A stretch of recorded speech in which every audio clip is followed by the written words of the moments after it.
வணக்கம். இது லங்கா பயரின் இரவு நேர பிரதான செய்திகள். வாசிப்பவர் கணேசராஜா மயூரன். செய்தியாசிரியர் சதாசிவம். விரிவான செய்திகளுக்கு முன்னர் முதலில் தலைப்புச் செய்திகள். எதிர்ப்புகளுக்கு மத்தியிலும் லண்டனுக்கு பயணித்துள்ள நாமல் திட்டமிட்டவாறு சந்திப்புகள் நடைபெறும் என்ற உறுதி. யாழ்ப்பாண கொலை வழக்கில் புதிய பரபரப்பு. 5 மாதங்கள் கழித்து மீண்டும் அதிரடி நடவடிக்கை. இலங்கையில் பரீட்சை நிலையத்தில் அடிதடி, காயத்துடன் பரீட்சை எழுதிய மாணவர்கள். 25 வயதினையுடைய யுவதி வீதியில் செய்த மோசமான செயல், ரகசிய தகவலால் பிடிபட்ட பெண். படுகொலை செய்யப்பட்ட சட்டத்தரணி, கைதாகிய முன்னாள் ராணுவ சிப்பாய் தொடர்பில் வெளியாகியுள்ள தகவல். மட்டக்களப்பில் அதிகரித்து வரும் காட்டு யானைகளின் அத்துமீறல்கள், பொதுமக்கள் அச்சத்தில். உடன் பிறந்த அண்ணனுக்கு தம்பி நிகழ்த்திய கொடூரம், இலங்கையில் அரங்கேறிய பயங்கரம். தீயணைப்பு சேவையில் பெண்களை இணைத்துக் கொள்வது தொடர்பில் வெளியாகியுள்ள முக்கிய அறிவித்தல். இனி விரிவான செய்திகள். தீயணைப்பு பிரிவில் பெண்களை நியமிக்க திட்டமிடப்பட்டுள்ளதாக தெரிவிக்கப்பட்டுள்ளது. கொழும்பு மாநகர சபையின் தீயணைப்பு பிரிவின் தலைமை தீயணைப்பு அதிகாரி வில்சன் இதனை தெரிவித்துள்ளார். தீயணைப்பு பிரிவில் பெண்களின் தேவை அதிகரித்துள்ளமையினால் இந்த நடவடிக்கை எடுக்கப்பட்டுள்ளதாக அவர் குறிப்பிட்டுள்ளார். இதற்கான திட்டங்கள் தயாரிக்கப்பட்டுள்ளதாகவும் அவர் கூறியுள்ளார். தீயணைப்பு சேவையில் பெண்களை இணைத்துக் கொள்வதற்காக சுமார் 2 வருடங்களுக்கு முன்னர் முன்மொழிவுகள் சமர்ப்பிக்கப்பட்ட போதிலும் இதுவரையில் செயல்படுத்தப்படவில்லை என்றும் அவர் தெரிவித்துள்ளார். பெண்களை ஆட்சேர்ப்பு செய்யும் பொழுது முதல் கட்டமாக மேல் மாகாண உள்ளூராட்சி மன்றங்களின் கீழ் உள்ள 8 தீயணைப்பு பிரிவுகளுக்கு அதிக கவனம் செலுத்தப்பட வேண்டும் என்றும் அவர் தெரிவித்துள்ளார்.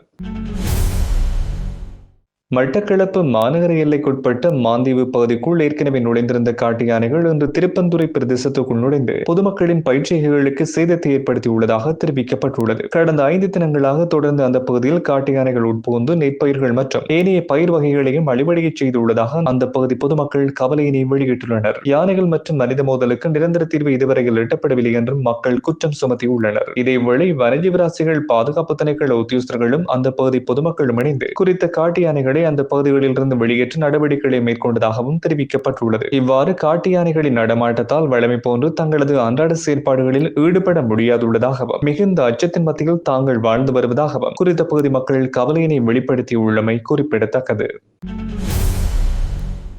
கல்கிஸ்ஸ வில்லியம் பிளேஸ் பகுதியில் 110 கிராம் ஐஸ் ரக போதைப்பொருளோடு சந்தேக நபரான பெண் ஒருவர் கைது செய்யப்பட்டுள்ளார். கல்கிஸ்ஸ வலய குற்றப்புலனாய்வு பிரிவின் அதிகாரிகளுக்கு கிடைக்கப்பெற்ற தகவல் ஒன்றின் அடிப்படையில் இந்த சுற்றிவளைப்பு நடவடிக்கை மேற்கொள்ளப்பட்டது. இவ்வாறு கைது செய்யப்பட்டவர் ரத்மலான பிரதேசத்தைச் சேர்ந்த 25 வயதினையுடைய பெண் என்று தெரிவிக்கப்பட்டுள்ளது. இந்த சம்பவம் தொடர்பில் கல்கிஸ்ஸ போலீசார் மேலதிக விசாரணைகளை மேற்கொண்டு வருகின்றனர்.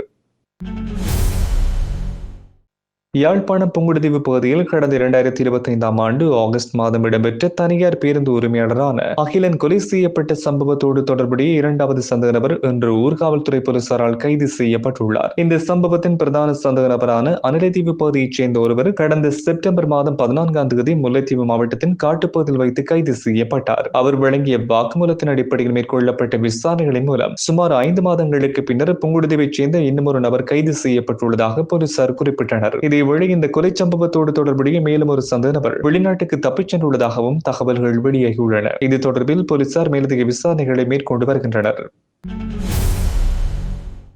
மன்னார் நகரசபை எல்லைக்குள் அடையாளப்படுத்தப்பட்ட சில உணவகங்கள் மீது சுகாதாரத்துறையினர் சட்ட நடவடிக்கைகளை மேற்கொண்டுள்ளனர். கடந்த வாரம் மன்னார் நகரசபை சுகாதார பரிசோதகர் மற்றும் மன்னார் பொது சுகாதார வைத்திய அதிகாரி பணிமனை சுகாதார பரிசோதகர்கள் இணைந்து மேற்கொண்ட ஆய்வு நடவடிக்கைகளின் பொழுது உரிய சுகாதார நடைமுறைகளை பின்பற்றாது இயங்கி வந்த 3 உணவகங்கள் மற்றும் சிற்றுண்டிச்சாலை மீது சட்ட நடவடிக்கை மேற்கொள்ளப்பட்டுள்ளது. குறிப்பாக மன்னார் தாழ்வுப்பாடு பிரதான வீதி வைத்தியசாலை பகுதியை ஆண்டிய உணவகங்கள் 2 மீது, மன்னார் உப்புக்கூளம் மற்றும் பள்ளிமுனை வீதியில் 2 உணவகங்கள் மீதும் சட்ட நடவடிக்கை மேற்கொள்ளப்பட்டுள்ளது. உரிய சுகாதார நடைமுறைகளை பின்பற்றாமை, கழிவகற்றல் செயற்பாடுகள் ஒழுங்குபடுத்தப்படாமை, கையுறையினை பயன்படுத்தாமை, சுகாதாரமற்ற முறையில் உணவுகளை களஞ்சியப்படுத்தி வைத்திருந்தமை, சுகாதாரமற்ற முறையில் உணவினை தயார் செய்தமை ஆகிய பல்வேறு குற்றங்களை அடிப்படையாக கொண்டு குறித்த உணவகங்கள் மீது நடவடிக்கை மேற்கொள்ளப்பட்டுள்ளதாக தெரிவிக்கப்பட்டுள்ளது. வலப்பன போலீஸ் பிரிவுக்குட்பட்ட கும்பல்கமுவ மற்றும் பன்னல பிரதேச பாடசாலைகளைச் சேர்ந்த சாதாரண தர பரீட்சைக்கு தோற்றும் மாணவர்களிடையே ஏற்பட்ட மோதலில் 5 மாணவர்கள் காயமடைந்து மருத்துவமனையில் அனுமதிக்கப்பட்டுள்ளதாக போலீசார் குறிப்பிட்டனர். நேற்று அழகியல் பாடத்துக்கான இடைவெளியின் பொழுது இந்த மோதல் சம்பவம் ஏற்பட்டுள்ளது. சம்பவம் குறித்து அறிந்த வலப்பனை காவல்துறையினர் உடனடியாக பரீட்சை மண்டப மேற்பார்வையாளர் மற்றும் பரீட்சை ஆணையாளரோடு கலந்துரையாடினர். இதன் பொழுது காயமடைந்த 5 மாணவர்களும் அழகியல் பாடத்தின் 2ஆம் பகுதி வினாத்தாளுக்கு தோற்றுவதற்கு தேவையான விசேட ஏற்பாடுகளை போலீசார் மேற்கொண்டனர். மாணவர்கள் பரீட்சையை எழுதி முடித்த பின்னர் அவர்கள் மீண்டும் சிகிச்சைகளுக்காக மருத்துவமனையில் அனுமதிக்கப்பட்டதாக போலீசார் குறிப்பிட்டனர். இந்த மோதல் சம்பவத்தோடு தொடர்புடைய பிரதான சந்த நபர் கைதாகியுள்ளதாகவும் போலீசார் குறிப்பிட்டனர். இங்கிலாந்தில் எதிர்ப்புகள் வெளியிடப்பட்ட போதிலும் பொதுஜன பிரமுனவின் நாடாளுமன்ற உறுப்பினர் நாமல் ராஜபக்சவின் இங்கிலாந்து பயணம் ஆரம்பமாகியுள்ளது. லண்டன் பௌத்த விகாரையின் 100வது ஆண்டு நிறைவை பூர்த்தி செய்ய நிகழ்வை முன்னிட்டு அவர் தனது இங்கிலாந்து பயணத்தை தொடங்கியுள்ளார். முன்னதாக அவரது வருகைக்கு எதிராக திட்டமிடப்பட்ட போராட்டங்கள் காரணமாக அவரது உரை ரத்து செய்யப்பட்டதாக கேம்பிரிட்ஜ் ஒன்றியம் தெரிவித்ததாக நாமலின் அலுவலகம் அறிவித்திருந்தது. இருப்பினும் ஆக்ஸ்போர்ட் ஒன்றியத்தில் அவர் ஆற்றவிருக்கும் முறையும் இங்கிலாந்தில் உள்ள இலங்கை சமூகத்துடனான பல சந்திப்புகளும் திட்டமிட்டபடி நடைபெறும் என்றும் எதிர்பார்க்கப்படுகின்றது. பொதுஜன பிரமுனவின் பொதுச் செயலாளர் சாகர காரியவச மற்றும் கட்சி ஆர்வலர் மிலிந்த ராஜபக்ஷ ஆகியோர் நாமலுடன் இங்கிலாந்துக்கு செல்கின்றமை குறிப்பிடத்தக்கது. அக்குரைகூட பகுதியில் சட்டத்திரணி ஒருவரையும் அவரது மனைவியையும் சுட்டுக்கொலை செய்த சம்பவம் தொடர்பில் நேற்று அம்பலாங்கூட தெல்துவ பகுதியில் வைத்து கைது செய்யப்பட்ட சந்தேக நபரை 90 நாட்கள் தடுத்து வைத்து விசாரணைகளை செய்ய அனுமதி வழங்கப்பட்டுள்ளது. பயங்கரவாத தடை சட்டத்தின் கீழ் வழங்கப்பட்டுள்ள அதிகாரங்களுக்கு அமைய சந்தேக நபரை இவ்வாறு 90 நாட்களுக்கு தடுத்து வைத்து விசாரணை செய்ய அனுமதி கிடைத்துள்ளதாக ஹோமாகம பிராந்திய குற்றப்புலனாய்வு பிரிவு தெரிவித்துள்ளது. அக்குரைகூட இரட்டைக்குறை தொடர்பில் நேற்று கைது செய்யப்பட்ட துப்பாக்கிதாரி குறித்து பல தகவல்களை போலீசார் வெளியிட்டுள்ளனர். குறித்த துப்பாக்கிதாரி ஒரு முன்னாள் ராணுவ சிப்பாய் என்றும் 2009ஆம் ஆண்டு வழங்கப்பட்ட பொது மன்னிப்பு காலத்தில் அவர் சட்டபூர்வமாக ராணுவத்திலிருந்து விலகியவர் என்றும் விசாரணைகளில் தெரிய வந்துள்ளதாக போலீசார் குறிப்பிட்டனர். கடந்த 13ஆம் தேதி அக்கரைகோட பிரதேசத்தில் சட்டத்தரணி ஒருவரும் அவரது மனைவியும் சுட்டுக்கொலை செய்யப்பட்ட சம்பவம் தொடர்பில் மேல் மாகாண குற்றத்தடுப்பு பிரிவினர் விசாரணைகளை ஆரம்பித்துள்ளமை குறிப்பிடத்தக்கது.